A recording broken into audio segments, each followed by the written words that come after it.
চোর চোর চোরটা উঠল চোর চোর স্লোগান। তোলাবাজির অভিযোগে তৃণমূল নেতা খোকন দাসকে তার মুচিপাড়ার বাড়ি থেকে আটক করে পুলিশ গাড়িতে তুলল। পুলিশ উত্তেজিত জনতা চোর চোর স্লোগান তুলল।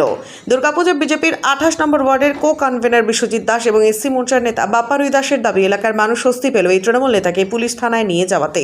দুর্গাপুরের মুচিপাড়া সংলগ্ন এলাকায় একের পর এক সরকারি জমি বেচে দিয়ে লোক বসিয়ে দেওয়ার অভিযোগ ছিল খোকন দাস নামে ওই তৃণমূল নেতার বিরুদ্ধে। রবিবার রাতে অভিযুক্ত তৃণমূল নেতাকে পুলিশ আটক করা মাত্রই উঠল চোর চোর স্লোগান।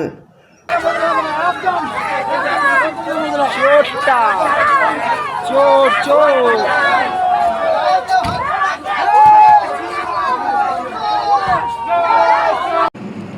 গোটা মুচিপাড়ার বাসী এমনকি দুর্গাপুরের বাসীও অনেক খুশি হবে যে তৃণমূলের আরেক ক্রিমিনাল যে 2 মাস পর গ্রেফতার হলো, তাতে আমরা তো খুশি হবই, ঠিক আছে, কিন্তু মানুষও তাতে খুশি হবে অনেক।